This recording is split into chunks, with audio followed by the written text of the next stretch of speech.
আজি মানসী ইমান দিয়াটো কেনেদৰে ব্যক্ত কৰোঁ তোমাক মোৰ সেই অবাঞ্ছিত সপোন আবিৰ্ভাৱৰ কথা সপোনত এজন অনন্য জ্যোতিষ্মান পুৰুষ আবিৰ্ভাৱ হৈ মৰণৰ চকুমান প্ৰহাৰ কৰি মোৰ অক্ষয় শৰীৰত প্ৰেমৰ সঞ্জীৱনী সাজি মহাবীৰ্যৱান সেই পুৰুষে মোক অধৰৰ অমৃত পান কৰাই দেহত মধু চন্দিকা পুষ্পৰ ফলক ঢালি তেওঁ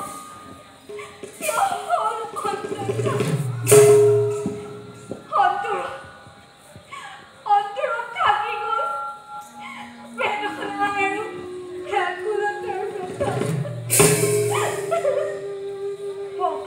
তুমি সঁচাকৈ আজলি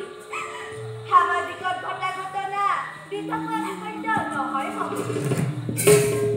সখী সপোন কৰাৰ ভাগত মিছাতে নহবাচোন বাউনী নকৰিবা উচ্চাৰণ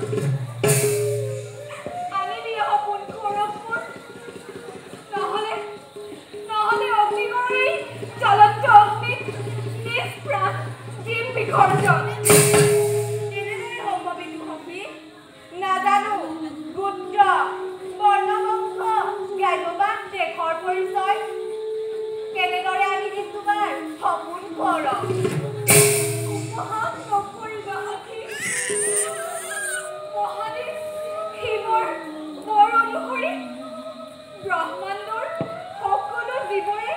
চিত্ৰ অংকন কৰিব পাৰা তুমি গতিকে সখী মোৰ সপোন ঘৰৰ চিত্ৰ অংকন কৰি চিনাক্ত কৰোঁ তেখেতৰ বাৰু সখী অধৈৰ্য নহবাচোন এতিয়াই অংকন কৰিম তোমাৰ সপোন ঘৰক সঁচা সখী সখী ৰবা তাৰ আগে আনি লওঁ মোৰ অংকন সঁজুলি যোৱা সখী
যদুবংশৰ বাদে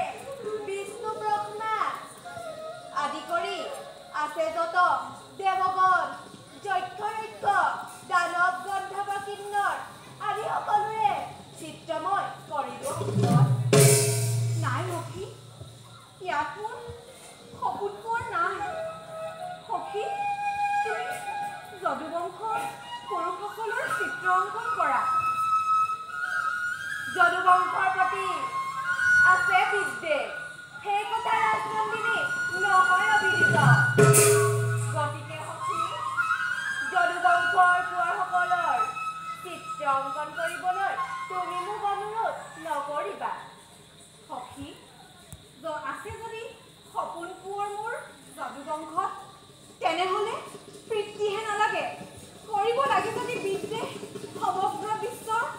তেনেহ'লে এই শোণিতপুৰী সৰ্বদা আছে প্ৰস্তুত ঠিক আছে সখী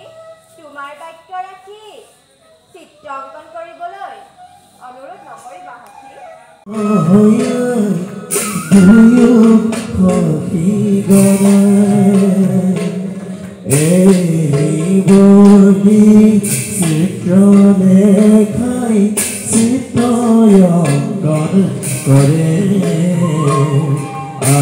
আনন্দিত ভূয়া জয়ো দেখা সৰ্বদৰ জানে আৰে কত ক্ষণে দেখা নৰে দেখা বিধিৰ লিখন সময় যাৰ নৰে তাকি বোলাৰ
সংসাৰকাৰী শিৱ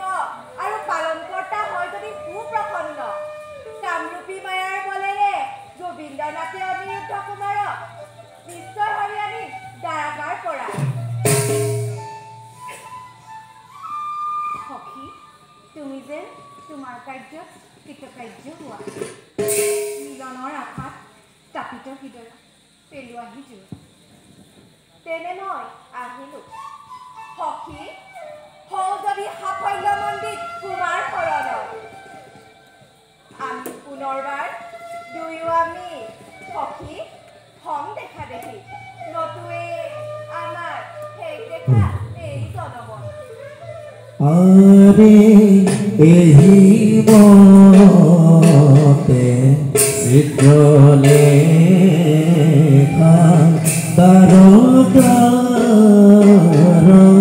গইলা